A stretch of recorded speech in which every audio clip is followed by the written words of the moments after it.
Bienvenue, vous nous écoutez sur le www.radioalfayda.net. Il est 12h à Kër Abdou Bouri, Kër Nalla, c'est dans la commune de Prokhane, même Rataïba Niassène.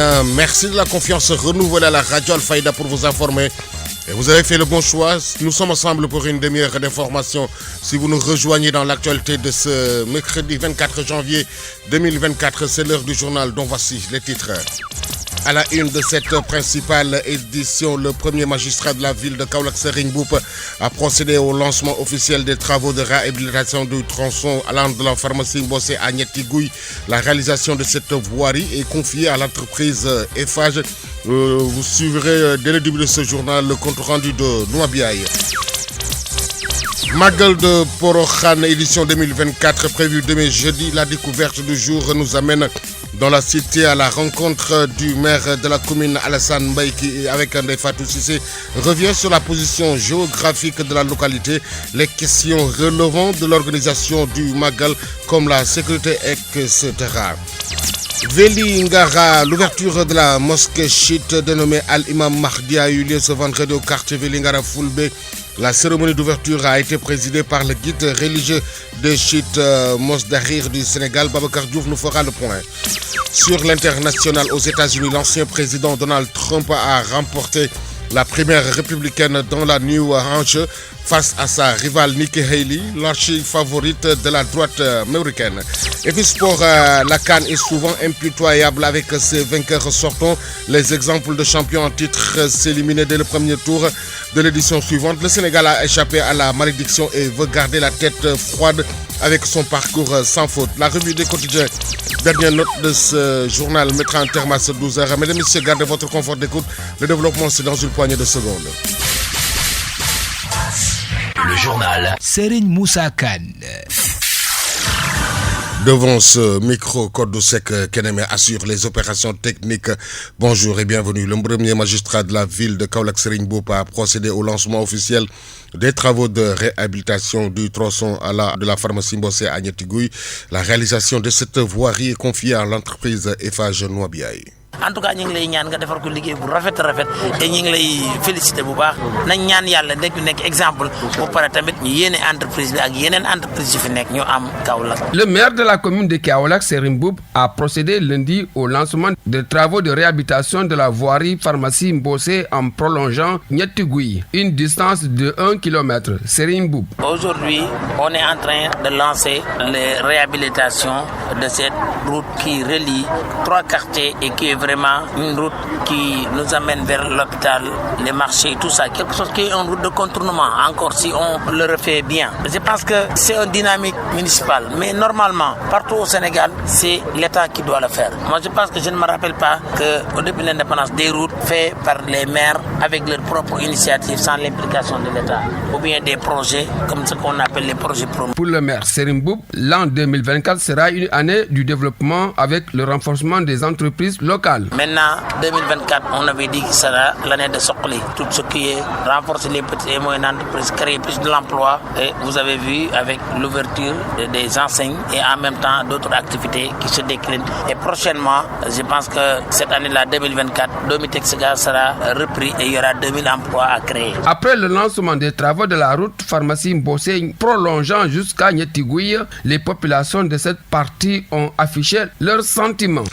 2024, une année de Sokhali, selon Serigne Mboup. Cette initiative entre dans le cadre du programme Setal Samak Sokhali, mis en place par le conseil municipal. L'enveloppe est estimée entre 140 et 200 millions. Il est ici au micro de Nouabiaye.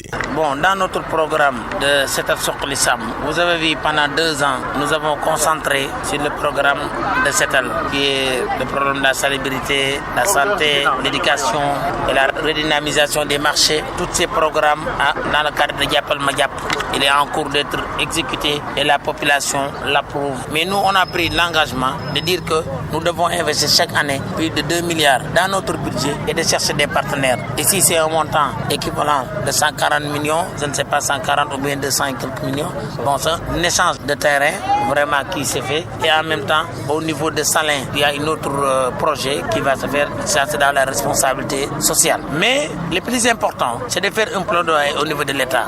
Kaolack a été oublié. Ce n'est pas que la mairie est en train de faire qu'on oublie que les routes, même si c'est secondaire, doivent être en dynamique étatique. En tout cas, c'est ça qui se passe à Touba, à Diourbel et tout. Je ne leur vois pas des routes faites par la mairie. Donc c'est quelque chose que aujourd'hui les Kaolackois arrivent à oublier même que l'État est là et demande tout à la mairie. Mais c'est une fierté pour nous, il n'y a pas de problème, mais c'est quelque chose que je pense que ça va se régler. Renforcer le transport, renforcer le cadre de vie et en même temps faire des bonnes routes solides. Et Inch'Allah, je pense que ce sera quelque chose de très bientôt oublié. Eiffage pouvait demander qu'on lui attribue un bail simplement avec un paiement de redevance qui ne peut pas dépasser 500 000 par an. Donc, mais si Eiffage a souhaité qu'il prenne dans sa responsabilité sociale et de prendre un terrain, c'est quelque chose de symbolique seulement parce que tous les deux c'était possible de le faire sans contrepartie. C'était possible que nous on lui donne sans contrepartie. Mais ça donne l'exemple pour les entreprises de pouvoir travailler avec les maires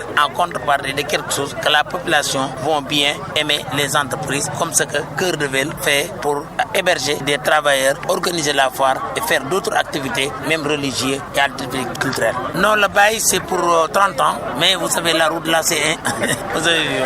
Ouf de soulagement chez les habitants car les populations étaient confrontées à d'énormes difficultés de cette réhabilitation de cette route. L'1 kilomètre va être un ouf de soulagement pour les riverains. Cheikh Tidiane Khouma, que je vous propose d'écouter au micro de Nouabiaye. Les populations étaient confrontées à d'énormes difficultés parce que ce tronçon était vraiment dans un état de délabrement extraordinaire. Donc les véhicules refusaient même de prendre cette taxe-là. Nos femmes souffraient quand elles voulaient aller au marché parce qu'elles avaient beaucoup de peine à trouver un véhicule qui devait le transporter au niveau du marché.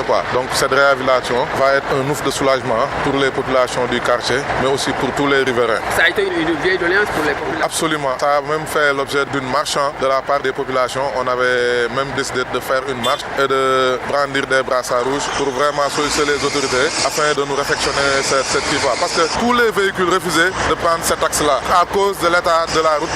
Mais aujourd'hui, vraiment, alhamdoulilah, c'est un ouf de soulagement. Comment réhabiliter cette route long d'1 kilomètre? Rachid Dem, chargé des travaux de la voirie, apporte des réponses au micro de Nouabiaye. Comme l'a dit M. le maire tantôt, c'est un projet de 1 km, une réhabilitation de la route entre Pharmacie Mbossé et Niettegoui. Donc la route existante, c'était déjà de l'enrobé, mais détériorée par moment. Donc ce qu'il y a lieu de faire, c'est des pointes à temps pour déjà réparer les détériorations ponctuelles qu'on a eu à observer là. Après un déflashage pour corriger un peu le relief de l'existant et après tirer un tapis d'enrobé par-dessus. Et par la suite, après, il y aura des équipes génie civil qui vont venir justement pour faire des bordures à raser, de part et d'autre de la route. Ce qu'il y a, c'est que si on élève la route, on risque justement de créer un autre problème par rapport justement à l'eau et aux riverains qu'on a de part et d'autre en fait du projet. Ce qu'il y a lieu de faire, c'est une élévation de 5 cm par-dessus, mais pas plus. Histoire justement, les eaux étaient déjà gérées par le système hydraulique qui est en place, donc il ne faudrait pas justement qu'on y touche parce que ça risque de créer d'autres problèmes. L'élévation, c'est juste 5 cm.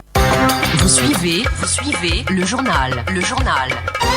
Sur la radio Al-Fayda FM, cette radio que vous suivez partout et vous nous suivez également sur le www.radioalfayda.net à la paroisse de Kaolack-Otilier. 12h08, le maire de Kaolack a été reçu par l'évêque Monseigneur Marcel Boukartine et se dit très content après avoir rappelé au maire leur dernier entretien concernant notre cher Kaolack.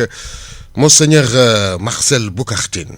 C'est une joie et un honneur pour moi de vous accueillir ce soir parce que je fais partie de vos administrés. Ce n'est pas parce que nous sommes chefs religieux que nous sommes hors de la loi. Nous sommes vos administrés. Mais aussi, vous tous, cette joie-là est mienne. Pourquoi? Parce que vous tous aussi, vous faites partie de mes brebis. Parce que, pasteur d'âme, nous travaillons et nous rendons notre service au nom de Dieu et envers toute âme, chrétien ou musulman.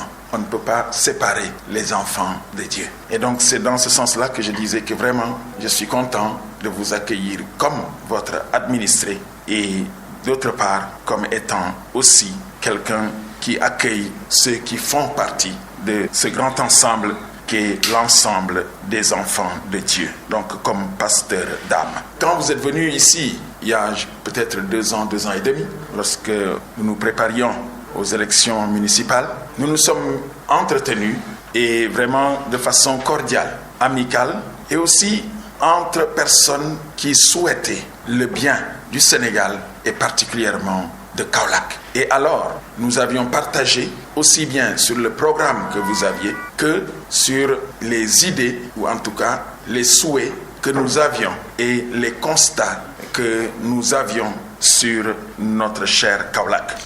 L'évêque Marcel Boukartine s'en est réjoui également sur les réalisations du maire qui confirme son programme qu'il continue à dérouler. Réécoutons-le toujours au micro de Noabiaye. Je me réjouis ce soir qu'en venant nous rendre visite aujourd'hui, vous venez aussi avec des éléments de réponse à ce qui a été dit auparavant, disons, en voulant briguer et à la magistrature, on pourrait dire, de la ville de Kaolack.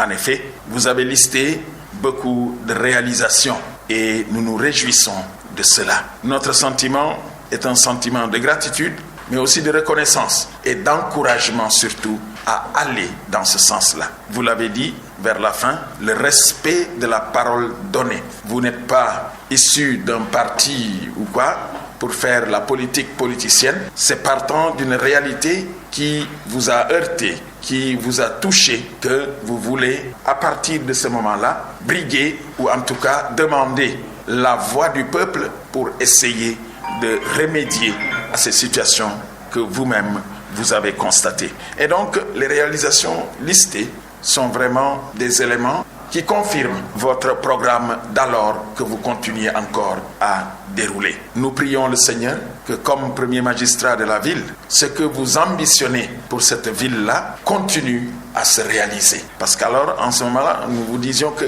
notre Kaolack mérite plus que ce qu'elle avait jusqu'alors. Vous essayez de porter cela un peu plus haut. C'est notre joie de le constater et nous vous encourageons vraiment à aller dans ce sens-là.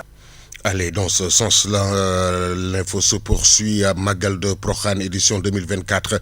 Le prévu demain jeudi, la découverte du jour nous amène dans la cité à la rencontre du maire de la commune Alassane Mbaye qui, avec Ndeye Fatou Cissé, revient sur la position géographique de la localité, les questions relevant de l'organisation du Magal comme la sécurité.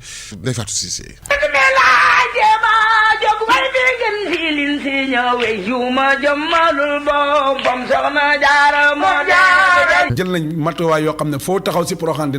Alassane Mbaye, au conseil des collectivités territoriales et le maire de Prokhane, d'une superficie de 255 km², Prokhane est une grande commune forte de 60 villages et de 3 hameaux.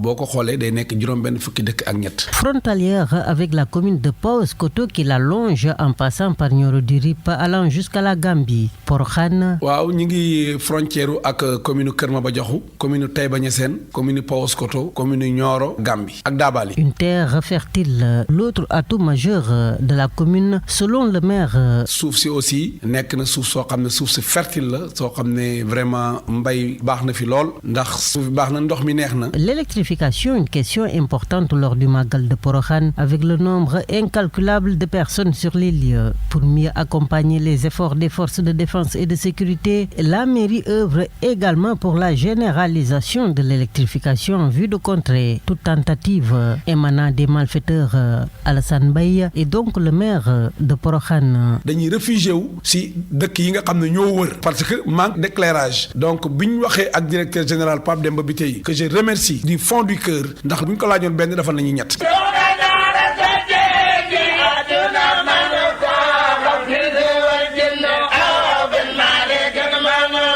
Pour rappel, le Magal de Prokhane qui célèbre Mame Diarra Bousso, la mère du fondateur du mouridisme, est prévu demain jeudi à Prokhane dans le département de Nioro du Rip. Vélingara, l'ouverture de la mosquée chiite dénommée Al-Imam Mahdi a eu lieu ce vendredi au quartier Vélingara Fulbe. La cérémonie d'ouverture a été présidée par le guide religieux des chutes Mosdahir. Alioune Badiane au micro de Babacar Diouf. Alhamdoulilah Rabbil Alamin, la cérémonie s'est bien déroulée. Effectivement, c'était l'ouverture de la mosquée Imamul Mahdi Al-Muntazar, Sahibou Zaman, du quartier Velingara Fulbe.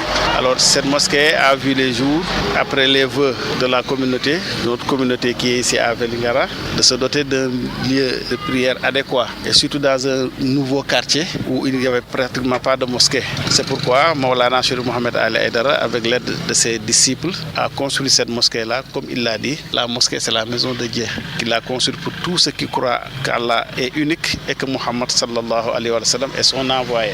Même si par ailleurs lui c'est le guide de la communauté chiite, ça n'empêche pas de faire la part des choses dans l'islam.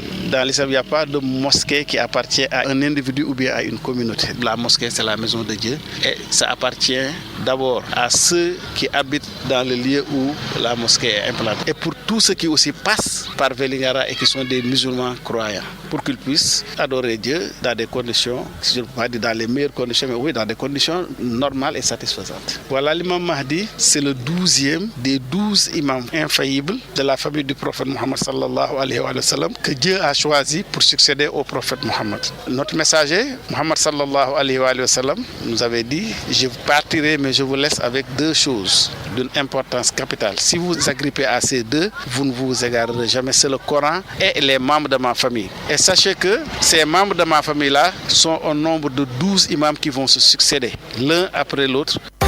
Vous suivez le journal. Sur Al-Fayda FM, étant depuis Medina Baye, Imaboul Cheikh Imam Hassan Cissé, Studio Ali Moumar Allé, le cercle des visionnaires, le mouvement a été lancé avec comme ambition de créer une nouvelle génération de leaders capables d'appréhender et de gérer les besoins primaires. Cheikh Ali Ouassi, membre fondateur du cercle, au micro de Noabiaye. L'importance de cette activité, c'est d'abord de lancer notre mouvement qui est service le cercle des visionnaires. Nous avons tout d'abord l'ambition de créer une nouvelle génération de leaders qui sera capable d'appréhender et de gérer les besoins primaires en rapport avec le développement communautaire dans les domaines à savoir le sport, l'étude, la formation, l'entrepreneuriat, le leadership en quelque sorte. L'objectif visé, c'est d'abord de promouvoir le développement, mais aussi de promouvoir le leadership chez la nouvelle génération, mais surtout d'y aller avec une démarche inclusive et participative pour un résultat efficient et efficace à court, moyen et long terme. Les attentes, c'est permettre aux jeunes de prendre conscience de leurs utilités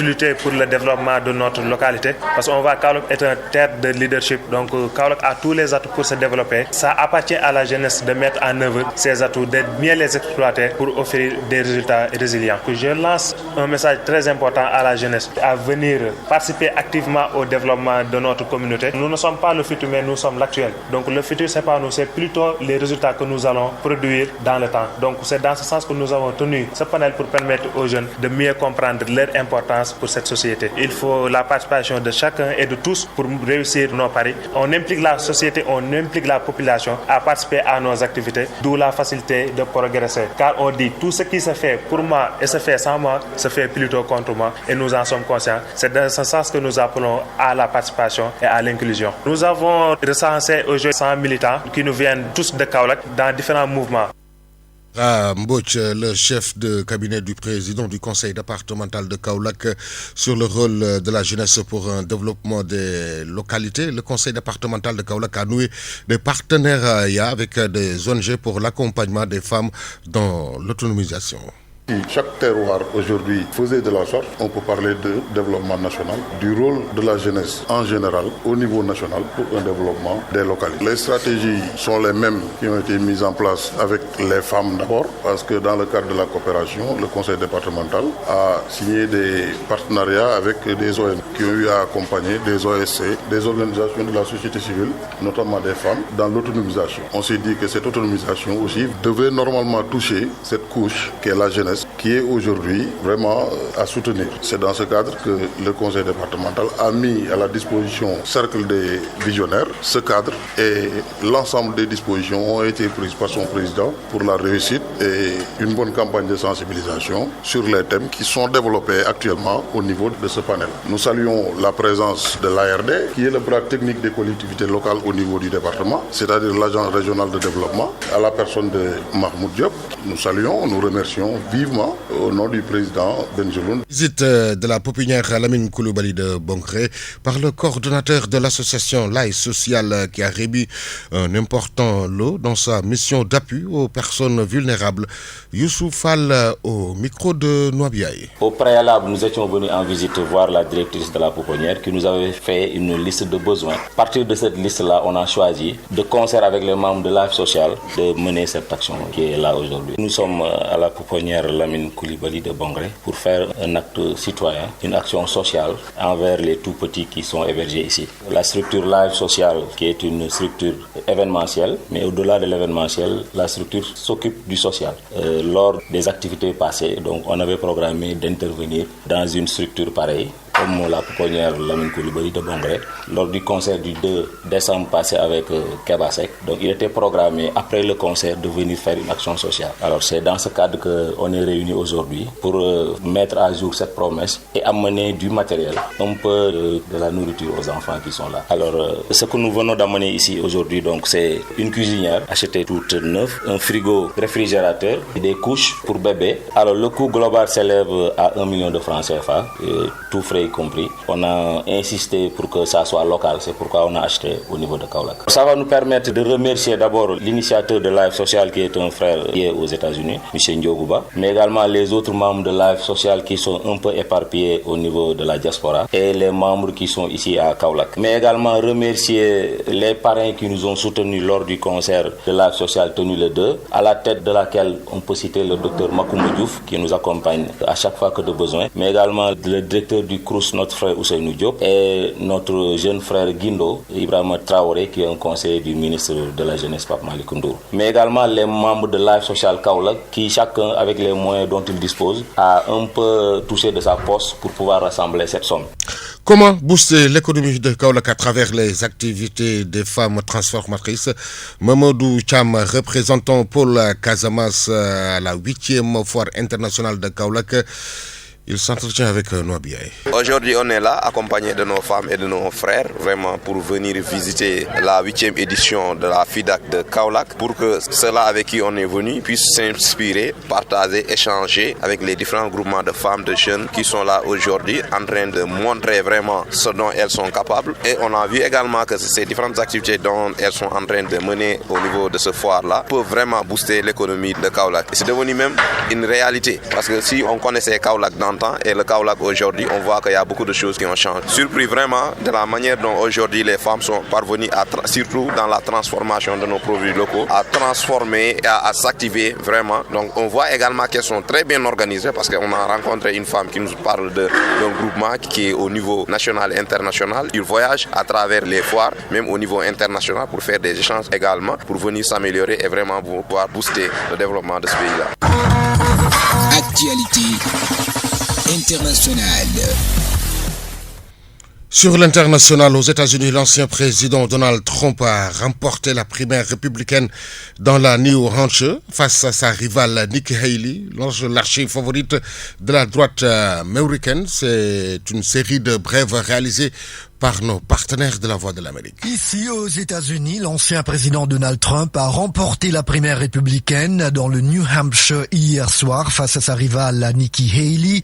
L'archi-favori de la droite américaine se rapproche donc un peu plus d'un match retour contre le président Joe Biden à l'élection de novembre prochain. Actualité internationale.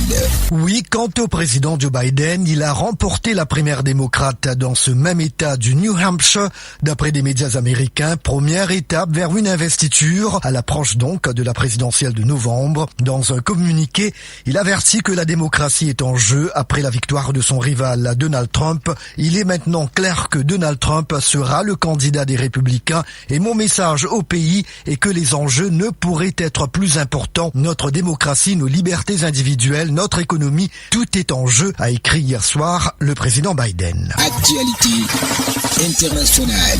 Au Nigeria, hier, le patron de la diplomatie américaine a appelé à lutter contre l'extrémisme au-delà d'une approche strictement militaire. Avant de poursuivre sa tournée africaine en Angola, Anthony Blinken s'est entretenu avec le chef de l'État nigérian Bola Tinubu, élu l'an dernier. Monsieur Blinken a proposé une assistance américaine élargie en matière de sécurité sécurité, mais a déclaré qu'il fallait une approche globale près d'un an après que l'armée a renversé le président élu du Niger, Mohamed Bazoum, et alors que la Russie et la Chine progressent dans la région. Cette approche inclusive avait abouti à des résultats au Niger lors du mandat de M. Bazoum, a déclaré Anthony Blinken. Partout où il y a eu un changement inconstitutionnel de direction, les choses n'ont fait qu'empirer, a-t-il ajouté. Toujours au Nigeria, un couvre-feu a été décrété hier dans une partie de l'État du Plateau après de nouvelles attaques meurtrières perpétrées sur le territoire depuis le mois de décembre. Actualité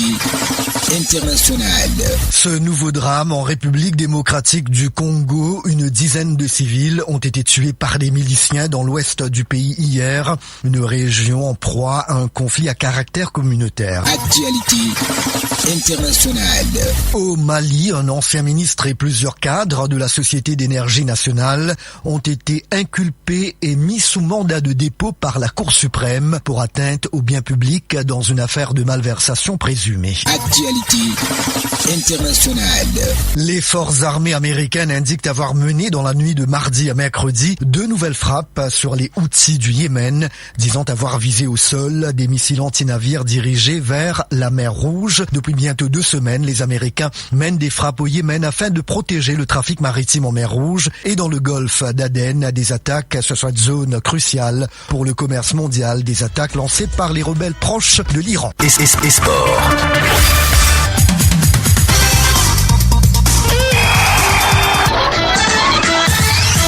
12h25 au stade Alassane Draman Ouattara. Sport que nous ouvrons avec le sélectionneur national Aliou Cissé en conférence de presse hier est revenu sur les incidents du match d'hier entre joueurs sénégalais et guinéens qui s'est soldé sur le score de 2-0. Aliou Cissé que je vous propose d'écouter au micro de la Fédération sénégalaise. C'est important de ne pas perdre le contrôle justement. Nous sommes là pour jouer au football, on n'est pas là pour se battre. C'est ce que j'ai dit aux garçons dans les vestiaires à la mi-temps. Il fallait rester vraiment focus sur le match, ne pas s'énerver. Et je le dis, c'était un match de derby entre la Guinée et le Sénégal. Les Guinéens avaient envie de se mesurer au Sénégal. Les Guinéens avaient envie de battre le Sénégal. Nous aussi, on n'avait pas envie de perdre ce match-là. Par moments, je pense que c'était un peu exagéré parce que c'est pas une bonne image qu'on a envie de montrer du football africain. Mais ainsi fait la vie, c'est comme ça. Mais ce qui est important, c'est que mes garçons sont restés lucides, sont restés calmes. Et à la fin, la victoire est pour le Sénégal. Donc nous dédions cette victoire-là, cette belle victoire à notre peuple, au peuple sénégalais, aux Sénégalais qui vivent en Guinée, mais aussi aux Guinéens qui vivent au Sénégal. C'est l'Afrique qui gagne dans tout ça. Éliminé au premier tour de la Coupe d'Afrique des Nations, le Ghana s'est séparé de son entraîneur Chris Huckerton et dissous le staff technique. Après le Ghana, l'entraîneur Tom Senfield a annoncé sa démission au poste de sélectionneur de la Gambie suite à l'élimination des Scorpions. L'Algérien Jamil Belmadi a annoncé également sa démission au Fennec, qui n'avait plus gagné en Coupe d'Afrique des Nations depuis son sacre en 2019. C'était face au Sénégal. Ce soir à 17h, Afrique du Sud, Tunisie pour le compte de la 3e et dernière journée des phases de groupe. Namibie, Mali dans le groupe E et à 20h dans le groupe F, Zambie, Maroc et Tanzanie, RD, Congo. En Europe, demi-finale, retour FA Cup, Fulham, Liverpool, quart de finale, Coupe du Roi. En Espagne, Mallorca, Gérone à 18h30, Atlético Bilbao, FC Barcelone à 20h. 13e journée, Bundesliga, match en retard. Bayern Munich jouera contre Union Berlin à 19h30. Tout de suite, la revue de presse, 12h28. La revue de presse. L'Obs Pop place le soleil sur le quotidien Walf le matin. Dernière note de ce journal, c'est l'affaire de Ngone Yaye. Bonjour. Bonjour. Les Lions s'imposent face à la Guinée et assurent un sans faute historique. Avec 2-0 pour la 3e journée et qualifiés en 8e de finale. Les Lions, rois et maîtres de Yamoussoukro. Les Lions en roue libre. Carton plein pour les Lions, un champion en titre digne de son rang. Selon plusieurs quotidiens parus ce matin, le Sénégal, champion en titre, termine premier en groupe C avec 9 points devant le Cameroun qui n'a que 4. 3 matchs, 3 victoires avec à la clé la première place du pool C. Victoire des Lions. Alioune Cissé, le coach satisfait, estime que le football sénégalais est en train d'avancer. Après cette victoire des Lions au menu de plusieurs quotidiens, parlons tout à fait d'autre chose. Légalisation de l'homosexualité. Le Sénégal redit niet, s'exclame le journal Le Soleil. Un autre sujet qui intéresse un bon nombre de quotidiens sortis ce matin. Les recalés au palais soulignent l'enquête. Cela n'est-il pas un début de manœuvre politique pour un probable report des élections? Une audience à 1000 interrogations après la publication de la liste définitive de candidats. Le journal Les Échos qui relaye l'information révèle qu'une délégation de 15 personnes dont Cheikh Bamba Dièye et Dr Gadjo seront reçus au palais. Au journal, toujours de préciser que Macky Sall reçoit les recalés ce soir à 17h. Pendant ce temps, le Dakarois craigne un risque de report électoral. L'évidence parle d'une audience dangereuse. Cette entrevue avec Macky installe le malaise au sein du collectif d'opposants, affirme le journal L'Observateur. L'opposition et la société civile trament-elles un éventuel report de la présidentielle, lit-on dans Le Républicain? Et puis polémique tout autour du candidat de Pastef, Cheikh Tidiane Dièye, dont le quotidien Révélation maintient sa candidature et dit être en phase avec Ousmane Sonko. Le choix difficile d'Ousmane Sonko pour ces élections à venir. Dakar News affiche entre le prisonnier, l'allié et l'homme du système. Au moment où Mondiaï Cissé recadre Mimi Touré qui entre le marteau du PDS et l'enclume du PASTEF. De l'autre côté, la critique s'intéresse à l'organisation de ces présidentielles de 2024 et barre à la une entre deux défis, coût et organisation. Électrification rurale à Kaolack, Kédougou et Tambacounda. Le directeur général de la Sénélec, Pape Mademba Bitèye, signe une convention de 21,8 milliards. Selon Grand Panel, 284 localités vont être illuminées. Parlons d'énergie pendant ce temps. Projet Grand Tortue Armeïm. Le mandat nous informe que Thierno Alassane Sall déplore le report du débat d'exploitation. C'était tout pour la revue des titres. Merci de l'avoir suivi. À vos journaux et claviers et bonne lecture. C'est la fin de ce journal, une mise en onde de Kodosek Keneme. La rédaction en chef a été assurée par Elhaji Ibrahima Gueye. Merci à toute l'équipe qui a permis à sa réalisation. L'info revient dans moins de 30 minutes. Ce sera en Wolof avec Gonde Ndiaye. Tout de suite, le rappel de ce qui a fait l'essentiel de ces 12 heures. Le premier magistrat de la ville, Serigne Mboup, a procédé au lancement officiel des travaux de réhabilitation du tronçon allant de la pharmacie Mbossé à Niatigouye. La réalisation de cette voirie est confiée à l'entreprise Eiffage de Kaolack. Religion Magal de Prokhane édition 2024 prévue demain jeudi. La découverte du jour nous a amené dans la cité à la rencontre du maire de la commune Alassane Mbaye qui avec Ndeye Fatou Cissé revient sur la position géographique de la localité, les questions relevant de l'organisation du Magal. Vélingara, l'ouverture de la mosquée chiite dénommée Al-Imam Mahdi a eu lieu ce vendredi au quartier Vélingara Fulbe. La cérémonie d'ouverture a été présidée par le guide religieux des chiites Mosdahir du Sénégal. Vous avez suivi l'entretien avec Aluna Badiane. En seconde partie, vous avez suivi l'actualité internationale, la page sportive de la revue des quotidiens. Mesdames et messieurs, merci de nous avoir accueillis dans l'intimité de chez vous. Merci également de nous avoir prêté une oreille si attentive. Mais sachez que vous êtes la raison de notre passion et de notre engagement quotidien. Nous sommes reconnaissants de la confiance que vous nous accordez. Au plaisir. Le journal Serigne Moussa Kane.